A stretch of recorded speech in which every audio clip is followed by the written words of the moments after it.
தமிழ்நாடு முழுவதுமாகவே கனமழை பொறுத்தவரைக்கும் தீவிரமாகுமா அப்படின்னா, படிப்படியாக ஒரு சில மாவட்டங்கள்ல பலத்த மழைங்கிறது வெளுத்து வாங்க ஆரம்பிச்சிரும். தொடர்ந்து நம்ம பார்க்கலாம் எதன் காரணமாக இந்த மழை பொழிவு பதிவாகிறது அப்படின்னு சொல்லிட்டு. மறக்காம நீங்க லைக் பண்ணுங்க, சப்ஸ்கிரைப் பண்ணி தொடர்ந்து சப்போர்ட் பண்ணுங்க. மேற்கு திசை காற்றின் வேக மாறுபாடு காரணமாகவே தமிழ்நாட்டுல பரவலாக மிதமானதிலிருந்து கனமழையானது தீவிரமடையும். இனி அடுத்தடுத்து வரக்கூடிய நாட்கள்ல கடலோர மாவட்டங்களிலும், டெல்டா மாவட்டங்களிலும் பலத்த மழை வெளுத்து வாங்கிரும். சென்னை, திருவள்ளூர், காஞ்சிபுரம், செங்கல்பட்டு, விழுப்புரம், கடலூர், புதுச்சேரி மற்றும் காரைக்கால், கள்ளக்குறிச்சி உள்ளிட்ட மாவட்டங்களில் இரவு நேரம் மழை பொழிவுங்கிறது தீவிரமாக ஆரம்பிச்சிரும்.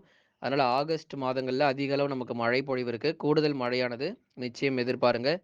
டெல்டா மாவட்டங்கள் தஞ்சை, நாகை, திருவாரூர், அரியலூர், பெரம்பலூர், திருச்சி மற்றும் புதுக்கோட்டையில் அநேக இடங்களில் மிதமானது முதல் கனமழை கிடைச்சிருந்தாலும், திருச்சி மற்றும் புதுக்கோட்டையில கனமழையானது ரொம்பவே தீவிரமா இருக்கும். அதிக அளவு நமக்கு மழை பொழிவு ஆகஸ்ட் ஆரம்பத்திலேயே இந்த பகுதிகள்ல பதிவாக வாய்ப்பு இருக்கு. அதனால இந்த டெல்டா மாவட்டங்களிலும் நெறைய இடங்கள்ல நமக்கு கனமழையானது வரும். ஆனா, வெள்ளப்பெருக்கு ஏற்படுற அளவுக்கு நமக்கு மழை கிடையாது. மிதமான மழை மட்டுமே தொடர்ந்து நீடிக்கும். வெள்ளப்பெருக்கு எதனால ஆபத்துகள் அப்டின்னா, மேட்டூர் அணையிலேருந்து திறக்கக்கூடிய நீரின் அளவு வந்து அதிகரிக்கிறது அப்படிங்கிறதுனால தான், நமக்கு வந்து நெறைய இடங்கள், அந்த காவிரி கரையோர பகுதிகளுக்கு வெள்ள அபாய எச்சரிக்கைலாம் குடுத்துருக்காங்க. மற்றபடி மழையினால வெள்ளப்பெருக்கு அப்படிங்கிறது கண்டிப்பா கிடையாது. அதுக்கு வாய்ப்பே இல்ல. காவிரி கரையோர பகுதிகள்ல மேட்டூர் அணையிலேருந்து திறக்கப்படக்கூடிய அந்த நீரின் அளவு காரணமாகவே நமக்கு வெள்ளப்பெருக்கு அப்படிங்கிறது ஏற்பட்டிருக்கு. அடுத்தபடியாக நம்ம வட தமிழக உள் மாவட்டங்கள் வேலூர், திருப்பத்தூர், ராணிப்பேட்டை, திருவண்ணாமலை, சேலம், நாமக்கல், கரூர், திருப்பூர், ஈரோடு உள்ளிட்ட மாவட்டங்களிலும் பெரும்பாலான பகுதிகள்ல மிதமான மழையானது முதல்ல ஆரம்பிக்கும். அதுக்கப்புறம் படிப்படியாக கனமழையும் வெளுத்து வாங்கிரும். திருவண்ணாமலை போன்ற மாவட்டங்கள்லாம் ஆகஸ்ட் 2வது, 3வது வாரங்கள்ல கனமழை ரொம்ப ரொம்ப கடுமையாக இருக்கும்.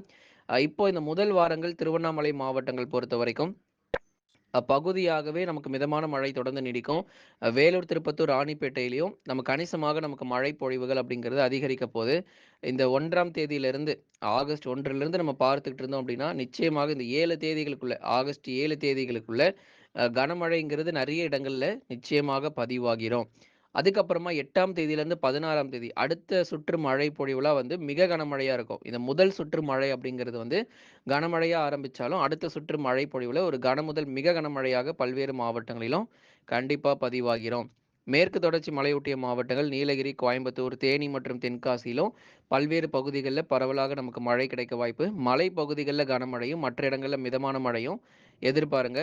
அடுத்தபடியாக தென் மாவட்டங்களிலும் விட்டு விட்டு அவ்வப்போது மிதமானதிலிருந்து கனமழை நீடிக்கும். திருநெல்வேலி, தூத்துக்குடி, ராமநாதபுரம், அதேபோல விருதுநகர், மதுரை, திண்டுக்கல் போன்ற பகுதிகளிலும் அவ்வப்போது இடைவெளி விட்டு ஒரு சில இடங்களில் பரவலாக மிதமான மழையும், ஓரிடங்களில் கனமழையுமாக இனி வரும் நாட்களில் இரவு நேரம் மழை வாய்ப்பாக அதிகம் எதிர்பாருங்க.